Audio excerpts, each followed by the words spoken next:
대법원 2024년 2월 29일 선고 2023-280778 판결 사건명 골프장 회원 지위 확인의 소 1. 체육시설업자가 체육필수시설을 담보 신탁하였다가 채무를 갚지 못하여 체육필수시설이 공매 또는 수의계약으로 처분되는 경우 체육시설의 설치, 이용에 관한 법률 제27조 제2항 제4호 제1항에 따라 체육필수시설 인수인이 체육시설업과 관련하여 형성된 공법상 권리, 의무뿐만 아니라 체육시설업자와 회원 간의 사법상 약정에 따른 권리, 의무도 승계하는지 여부 적극 및 위와 같이 체육시설의 설치, 이용에 관한 법률 제27조가 체육필수시설 인수인의 권리, 의무 승계를 인정하는 취지. 체육시설의 설치, 이용에 관한 법률 이하 체육시설법이라 한다. 체육시설법 제27조 제2항 제4호 제1항에 따르면 체육시설업자가 담보 목적으로 체육시설업의 시설 기준에 따른 필수시설 이하 체육필수시설이라 한다. 체육필수시설을 신탁법에 따라 담보신탁을 하였다가 채무를 갚지 못하여 체육필수시설이 공개경쟁 입찰 방식에 의한 매각 이하 공매라 한다. 공매 절차에 따라 처분되거나 공매 절차에서 정해진 공매 조건에 따라 수의계약으로 처분되는 경우 체육필수시설 인수인은 체육시설업과 관련하여 형성된 공법상의 권리, 의무 및 체육시설업자와 회원 간의 사법상 약정에 따른 권리, 의무도 승계한다. 이와 같이 체육시설법 제27조가 체육필수시설 인수인의 권리, 의무 승계를 인정하는 취지는 사업의 인허가와 관련하여 형성된 기존 체육시설 업자에 대한 공법상 관리체계를 그대로 유지하는 한편 기존 체육시설업자와 이용관계를 맺은 다수 회원들의 사법상 이익을 보호하는 데 있다. 2. 체육시설의 설치, 이용에 관한 법률 제27조에 따른 승계 사유가 발생한 경우 체육필수시설 인수인이 기존 체육시설업자와 별도로 체육시설업의 등록 또는 신고와 같은 공법상 절차를 마쳤는지와 무관하게 권리, 의무 승계의 효력이 발생하는지 여부, 적극 및 그 이유 체육시설의 설치, 이용에 관한 법률 이하 체육시설법이라 한다. 체육시설법 제27조에 따른 승계 사유가 발생하면 체육시설업의 시설 기준에 따른 필수시설 이하 체육필수시설이라 한다. 체육필수시설 인수인이 기존 체육시설업자와 별도로 체육시설업의 등록 또는 신고와 같은 공법상 절차를 마쳤는지 여부와 무관하게 이러한 권리, 의무 승계의 효력이 발생한다. 체육시설법 제27조는 체육필수시설 인수인의 권리, 의무 승계의 요건으로 체육시설업의 등록 또는 신고를 요구하고 있지 않을 뿐만 아니라 이를 요구할 경우에는 체육필수시설 인수인이 승계 사유 발생 후 어떤 조치를 취하는지에 따라 기존 체육시설 업자와 이용관계를 맺은 다수 회원들의 사법상 권리, 의무 승계의 효력이 좌우되어 이들의 사법상 이익을 보호하고자 하는 체육시설법 제27조의 입법 목적이 제대로 달성될 수 없기 때문이다. 3. 체육필수시설 인수인이 기존 체육시설업자와 별도로 체육시설업의 등록 또는 신고와 같은 공법상 절차를 마치지 않은 상황에서 자신이 인수한 체육필수시설을 담보 목적으로 신탁하였다가 담보신탁계약에 따른 공매 또는 수의계약으로 체육필수시설이 처분되어 제3자가 인수한 경우 제3자가 체육필수시설 인수인이 승계한 권리 의무를 다시 승계하는지 여부. 적극. 체육시설의 설치, 이용에 관한 법률 제27조에 따른 권리, 의무 승계의 효력이 체육시설업의 시설 기준에 따른 필수시설, 이하 체육필수시설이라 한다. 체육필수시설 인수인의 등록 또는 신고와 무관하게 발생한다는 법리는 체육필수시설 인수인이 위 조항에 따라 권리, 의무를 넘겨받는 경우뿐만 아니라 제3자에게 다시 위 조항에 따라 그 권리, 의무를 넘겨주는 경우에도 적용된다.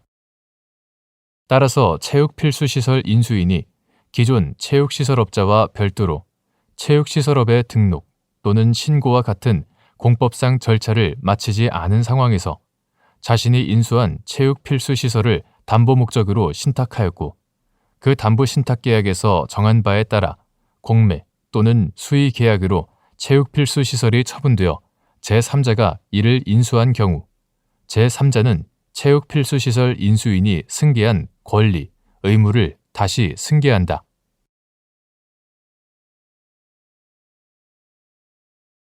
대법원 2024년 2월 29일 선고 2023-289720 판결 사건명 매매대금 반환 1. 쌍방의 채무가 동시 이행 관계에 있는 경우 일방 채무의 이행기가 도래하더라도 상대방 채무의 이행 제공이 있을 때까지는 지체 책임을 지지 않는지 여부. 적극. 및 이러한 지체 책임의 면책은 이를 주장하는 자가 동시 이행의 항변권을 행사하여야 발생하는지 여부. 소극. 매매계약의 해제로 당사자가 상대방에 대하여 원상회복 의무와 손해배상 의무를 부담하는 경우 원상회복 의무뿐만 아니라 손해배상 의무도 동시 이행 관계에 있는지 여부. 적극. 쌍무계약에서 쌍방의 채무가 동시 이행 관계에 있는 경우 일방 채무의 이행기가 도래하더라도 상대방 채무의 이행 제공이 있을 때까지는 그 채무를 이행하지 않아도 지체 책임을 지지 않는 것이고 이는 지체 책임의 면책을 주장하는 자가 상대방의 이행 청구에 대하여 동시 이행의 항변권을 재판상 또는 재판 외에서 행사하여야만 발생하는 것은 아니다. 한편 매매 계약이 해제된 경우에 당사자 쌍방의 원상회복 의무는 동시 이행의 관계에 있고 이때 계약의 해제로 인하여 당사자가 상대방에 대하여 원상회복 의무와 손해배상 의무를 부담하는 경우에는 당사자가 부담하는 원상회복 의무뿐만 아니라 손해배상 의무도 함께 동시 이행 관계에 있다. 2. 계약 해제로 인한 원상회복 의무의 이행으로서 반환하는 금전에 가산하도록 민법 제548조 제2항에서 정한 이자의 법적 성질, 부당이득 반환 및 위 이자의 소송 촉진 등에 관한 특례법 제3조 제1항에서 정한 이유를 적용할 수 있는지 여부. 소극. 민법 제548조 제2항은 계약 해제로 인한 원상회복 의무의 이행으로서 반환하는 금전에는 받은 날로부터 이자를 가산하여야 한다고 정하였는데 위 이자의 반환은 원상회복 의무의 범위에 속하는 것으로 일종의 부당이득 반환의 성질을 가지는 것이지 반환 의무의 이행 지체로 인한 손해배상은 아니고 소송 촉진 등에 관한 특례법 이하 소송촉진법이라 한다. 소송촉진법 제3조 제1항은 금전 채무의 전부 또는 일부의 이행을 명하는 판결을 선고할 경우에 있어서 금전 채무 불이행으로 인한 손해배상액 산정의 기준이 되는 법정 이율에 관한 특별 규정이므로 위 이자에는 소송촉진법 제3조 제1항에서 정한 이유를 적용할 수 없다. 3. 매매계약이 해제된 경우 매수인이 목적물을 인도받아 사용하였다면 사용이익 반환 의무를 부담하는지 여부. 적극. 및 이때 반환하여야 할 사용이익의 범위. 매수인이 점유, 사용한 기간 동안의 임료 상당액.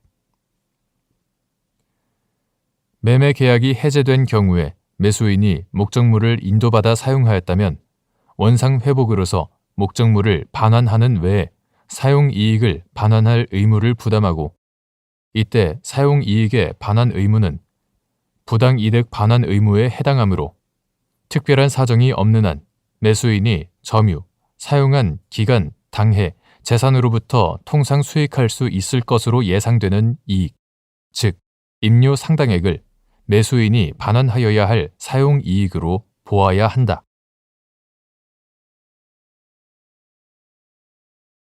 대법원 2024년 2월 29일 선고 2023-294470 등 판결. 사건명 사업비 청구 등 민법 제688조 제1항에 따라 수의민이 상환을 청구할 수 있는 필요비의 의미.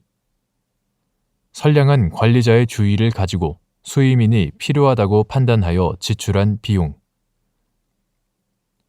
수의민이 위임 사무를 처리하는 과정에서 선관주의 의무를 위반하였더라도 이후 위임 사무 처리를 위해 비용을 지출하였고, 해당 비용의 지출 과정에서 수의민이 선량한 관리자로서의 주의를 다한 경우 위임인에 대하여 필요비의 상환을 청구할 수 있는지 여부. 적극. 수의민이 위임 사무의 처리에 관하여 필요비를 지출한 때에는 위임인에 대하여 지출한 날 이후에 이자를 청구할 수 있는 바 민법 제688조 제1항. 위 규정에 따라 수의민이 상환을 청구할 수 있는 필요비는 선량한 관리자의 주의를 가지고 수의민이 필요하다고 판단하여 지출한 비용으로서 위임인에게 실익이 생기는지 여부 또는 위임인이 소기의 목적을 달성하였는지 여부는 불문한다. 한편 수의민이 위임 사무를 처리하는 과정에서 선관주의 의무를 위반한 사실이 있다 하더라도 그 이후 수의민이 위임 사무 처리를 위해 비용을 지출하였고, 해당 비용의 지출 과정에서 수의민이 선량한 관리자로서의 주의를 다하였다면 수의민은 선행 선관주의 의무 위반과 상당 인과관계에 있는 비용 증가에 대하여 손해배상 의무를 부담하는 것은 변론으로 하고 위임인에 대하여 필요비의 상환을 청구할 수 있다.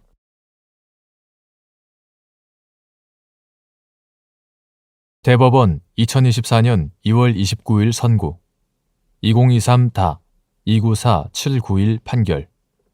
사건명 선거 무효 확인 청구의 소. 신설 합당된 정당이 정당법에서 정한 절차에 따라 적법하게 성립한 경우 합당 전 정당의 당원이 신설 합당된 정당의 당원 지위를 당연히 취득하는지 여부. 적극. 및 이는 정당법 제19조 제4항에 따라 합당 전 정당의 당원이 소속된 시, 도당이 소멸된 것으로 간주되더라도 마찬가지인지 여부. 적극.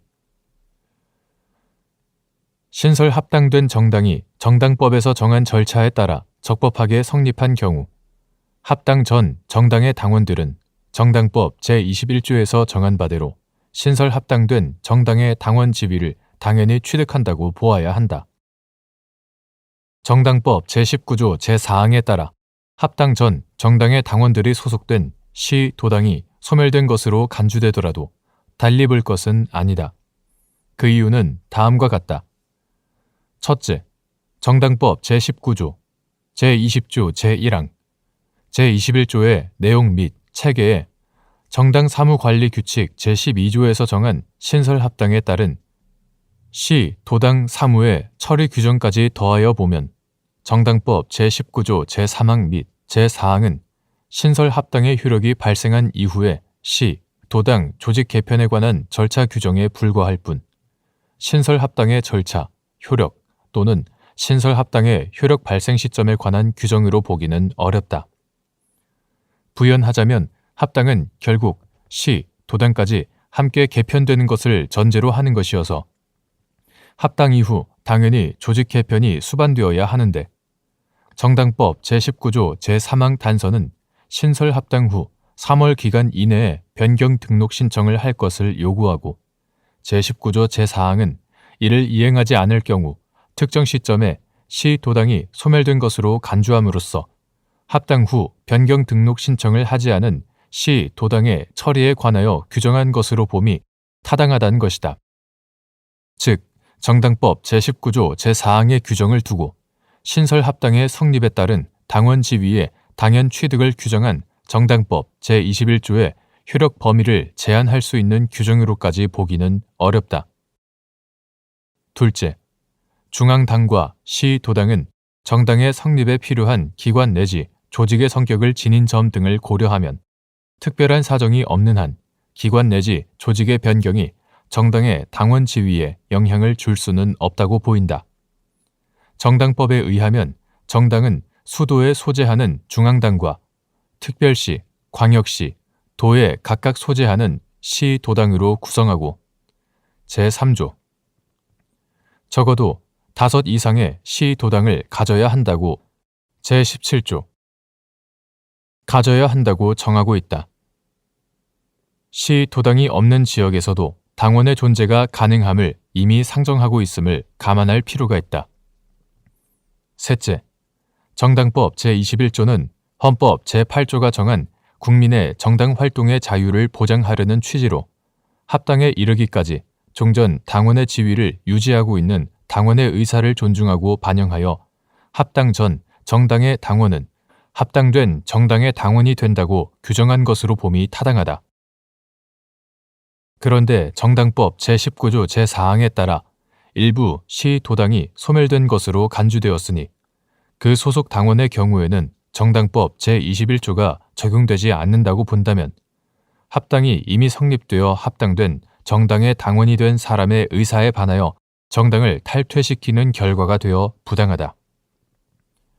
법률의 해석은 헌법 규정과 그 취지를 반영하여야 하고 어떤 법률 조항에 대하여 여러 갈래의 해석이 가능한 경우에는 그중 헌법에 부합하는 의미를 채택함으로써 위헌성을 제거하는 합헌적 법률 해석을 하여야 하는 법리에 비추어 보더라도 정당의 자유와 관련된 국민의 헌법상 기본권을 제한하는 내용으로 정당법 제19조 제4항을 해석할 수는 없다.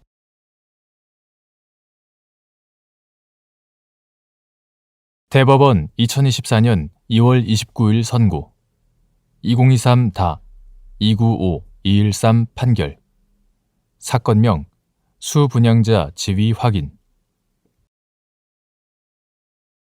갑 등이 을 유한 회사와 아파트 분양 계약 등을 체결한 후 계약금 및 중도금을 납부하였고 주택도시보증공사는 위 아파트 시행사업과 관련하여 을 회사와 을 회사가 부도, 파산 등의 보증사고로 분양계약을 이행할 수 없을 경우 주택도시보증공사가 당해 주택의 분양의 이행 또는 납부한 계약금 및 중도금의 환급을 책임지는 내용의 주택분양보증계약을 체결하였는데 위 아파트 공사가 지연되다가 보증사고가 발생한 사안에서 주택도시보증공사가 갑 등에게 분양보증계약에 따른 환급 이행으로 갑 등이 납부한 중도금 및 지연손해금을 지급할 의무가 있다고 한 원심 판단에 법리 오해 등의 잘못이 있다고 한 사례.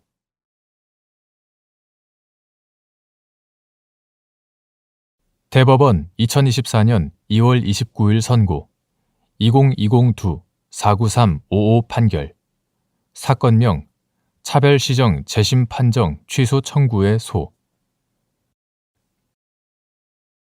1. 기간제 및 단시간 근로자 보호 등에 관한 법률 제9조 제1항에서 정한 차별적 처우 시정 신청 기간의 법적 성격, 제척기간 및 계속되는 차별적 처우의 종료일부터 6개월 이내에 시정을 신청한 경우 계속되는 차별적 처우 전체에 대하여 위 조항에서 정한 제척기간을 준수한 것인지 여부, 적극 기간제 및 단시간 근로자 보호 등에 관한 법률 이하 기간제법이라 한다. 기간제법 제9조 제1항에서 정한 차별적 처우의 시정 신청 기간은 제척기간이므로 그 기간이 경과하면 그로써 기간제법에 따른 시정을 신청할 권리는 소멸하나 계속되는 차별적 처우의 경우 그 종료일부터 6개월 이내에 시정을 신청하였다면 그 계속되는 차별적 처우 전체에 대하여 제척기간을 준수한 것이 된다. 2.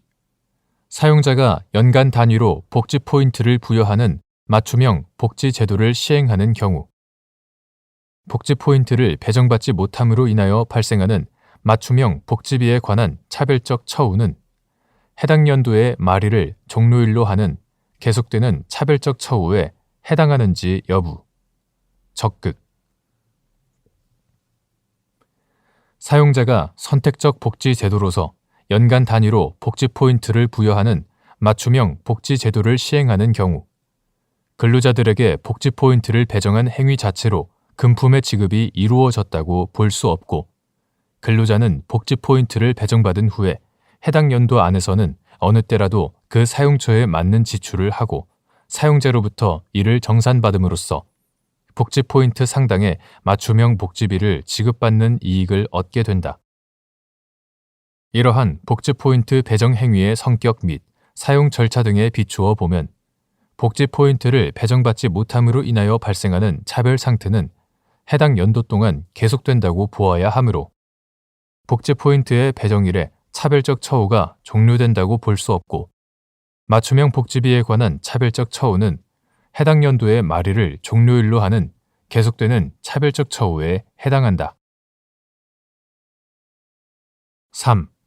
기간제 근로자가 기간제 근로자임을 이유로 임금에서 비교 대상 근로자에 비하여 차별적 처우를 받았다고 주장하며 차별 시정을 신청하는 경우 불리한 처우가 존재하는지 판단하는 방법 및 단시간 근로자가 통상 근로자에 비하여 차별적 처우를 받았다고 주장하며 차별 시정 신청을 하는 경우에도 위 법리가 마찬가지로 적용되는지 여부. 적극. 기간제 근로자가 기간제 근로자임을 이유로 임금에서 비교 대상 근로자에 비하여 차별적 처우를 받았다고 주장하며 차별 시정을 신청하는 경우 원칙적으로 기간제 근로자가 불리한 처우라고 주장하는 임금의 세부 항목별로 비교 대상 근로자와 비교하여 불리한 처우가 존재하는지를 판단해야 한다. 다만 기간제 근로자와 비교 대상 근로자의 임금이 서로 다른 항목으로 구성되어 있거나 기간제 근로자가 특정 항목은 비교 대상 근로자보다 불리한 대우를 받은 대신 다른 특정 항목은 유리한 대우를 받은 경우 등과 같이 항목별로 비교하는 것이 곤란하거나 적정하지 않은 특별한 사정이 있는 경우라면 상호 관련된 항목들을 범주별로 구분하고 각각의 범주별로 기간제 근로자가 받은 임금 액수와 비교 대상 근로자가 받은 임금 액수를 비교하여 기간제 근로자에게 불리한 처우가 존재하는지를 판단해야 한다. 이러한 경우 임금의 세부 항목이 어떤 범주에 속하는지는 비교 대상 근로자가 받은 항목별 임금의 지급 근거, 대상과 성격, 기간제 근로자가 받은 임금의 세부 항목 구성과 산정 기준, 특정 항목의 임금이 기간제 근로자에게 지급되지 않거나 적게 지급된 이유나 경위, 임금 지급 관행 등을 종합하여 합리적이고 객관적으로 판단해야 한다. 이러한 법리는 단시간 근로자가 통상 근로자에 비하여 차별적 처우를 받았다고 주장하며 차별 시정 신청을 하는 경우에도 마찬가지로 적용된다.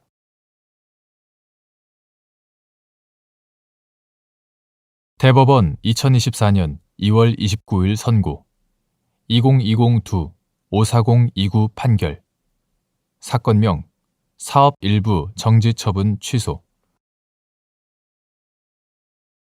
택시 운송 사업자인 협동조합이 택시 운송 사업의 운전 업무에 종사하는 조합원에게 택시 운송 사업의 발전에 관한 법률 제12조 제1항 각호에서 정한 택시 구입비, 유류비, 세차비 등을 부담시키는 것이 위 조항 위반 행위에 해당하는지 여부.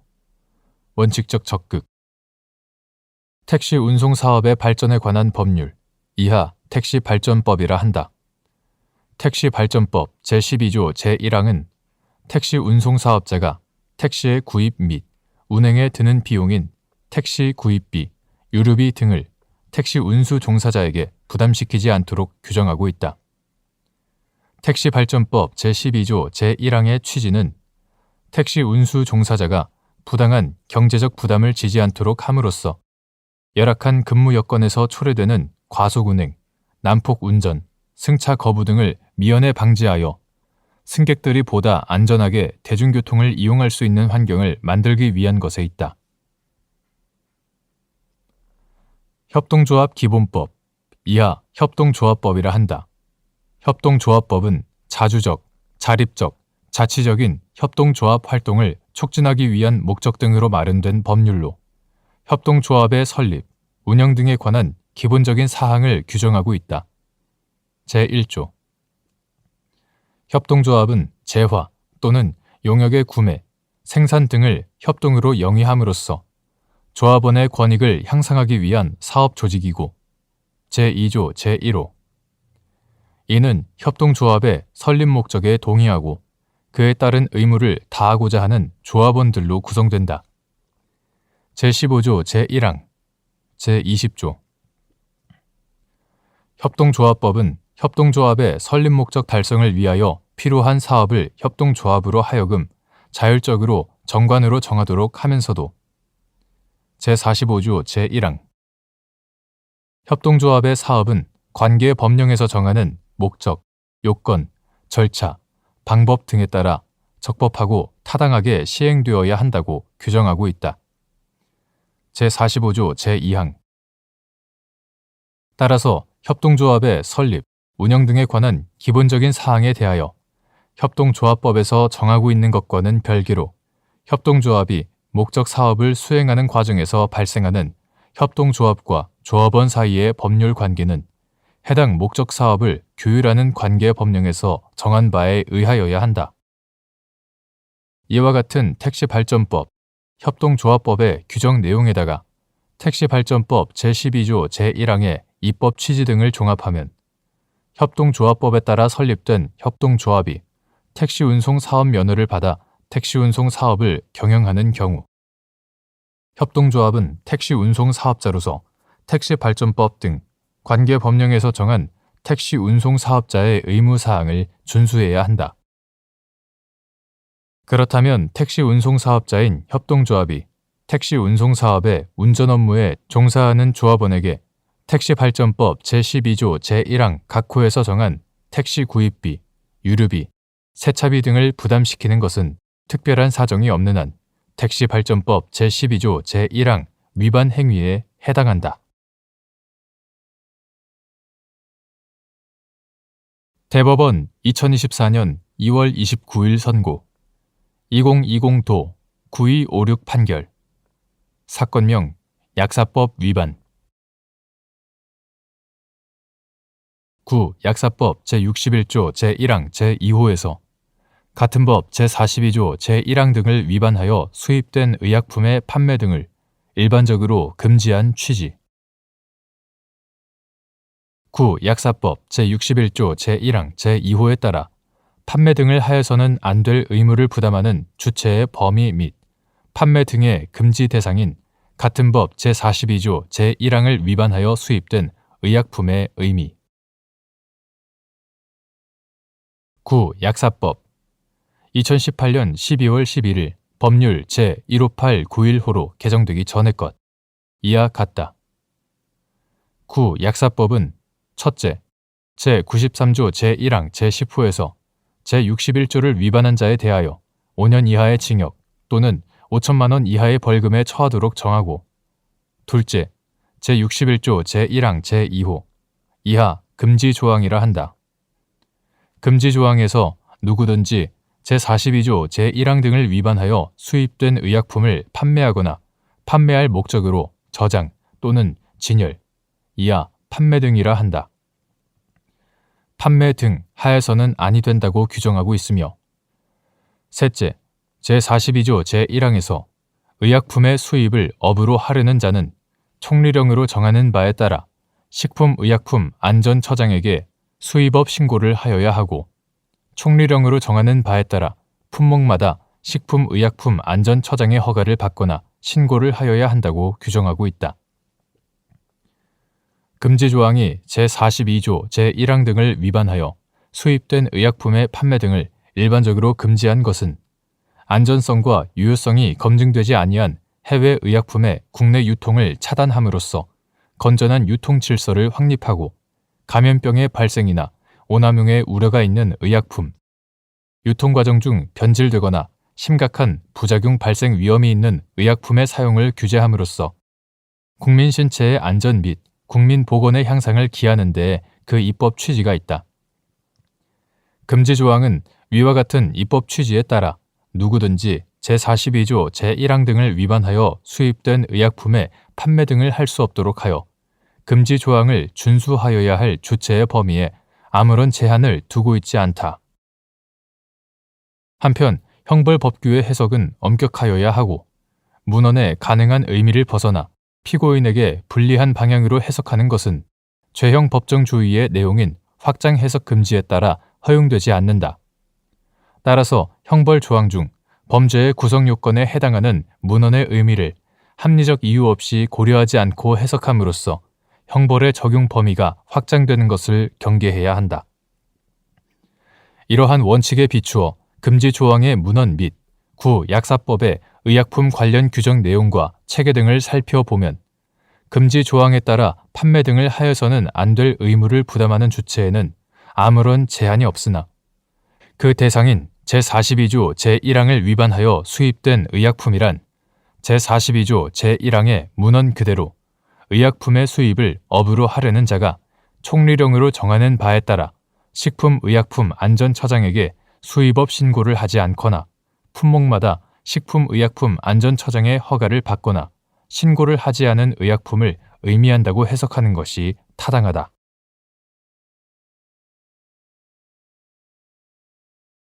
대법원 2024년 2월 29일 선고 2021도 10133 판결 사건명 5개 광고물 등의 관리와 5개 광고 산업진흥에 관한 법률 위반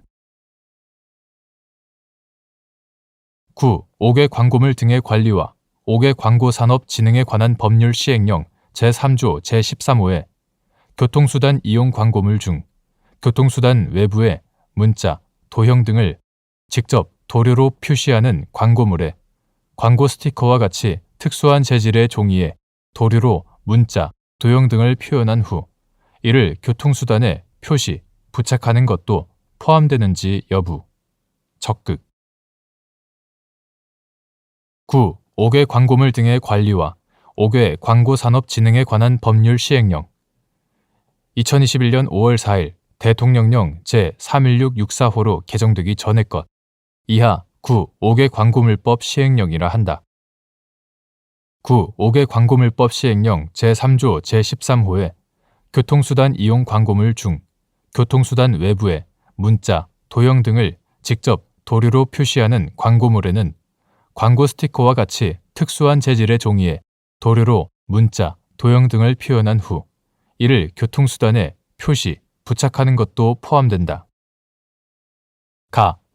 9. 5개 광고물법 시행령은 직접 표시형 교통수단 이용 광고물을 교통수단 외부에 문자, 도형 등을 직접 도료로 표시하는 것이라고 정하고 있을 뿐 직접 도료로 칠하는 것이라고 정하고 있지는 않으므로 교통수단 외부에 문자, 도형 등을 직접 도료로 칠하는 경우에만 직접 표시형 교통수단 이용 광고물에 해당한다고 한정할 수 없다. 특수한 재질의 종이인 스티커 위에 도료를 칠하여 문자, 도형 등을 표시한 다음 그 스티커를 교통수단 외부에 붙이는 경우와 같이 넓게 도료를 이용하여 문자, 도형 등을 표시하는 경우에도 직접 표시형 교통수단 이용 광고물에 해당할 수 있다.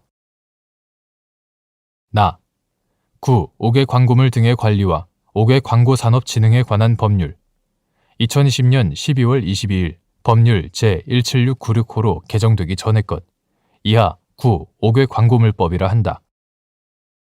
9. 5개 광고물법은 5개 광고물의 질적 향상을 위한 기반 조성에 필요한 사항을 정함으로써 무질서하게 난립하는 5개 광고물을 적절하게 규제하고 안전하고 쾌적한 생활 환경을 조성하며 5개 광고 산업의 경쟁력을 고양하는 것을 목적으로 한다.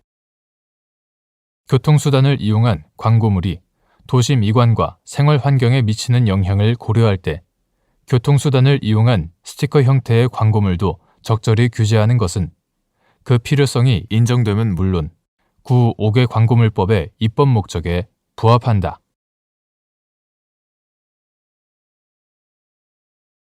대법원 2024년 2월 29일 선고 2023도 8603 판결 사건명 통신비밀보호법 위반 통신비밀보호법에서 정하는 청취의 의미 및 대화가 이미 종료된 상태에서 그 대화의 녹음물을 재생하여 듣는 행위가 청취에 포함되는지 여부 소극 통신비밀보호법 제3조 제1항은 누구든지 이 법과 형사소송법 또는 군사법원법의 규정에 의하지 아니하고는 우편물의 검열, 전기통신의 감청 또는 공개되지 않은 타인 간의 대화를 녹음 또는 청취하지 못한다고 규정하고 있고 같은 법 제16조 제1항은 이를 위반하는 행위를 처벌하도록 규정하고 있다. 여기서 청취는 타인 간의 대화가 이루어지고 있는 상황에서 실시간으로 그 대화의 내용을 엿듣는 행위를 의미하고 대화가 이미 종료된 상태에서 그 대화의 녹음물을 재생하여 듣는 행위는 청취에 포함되지 않는다.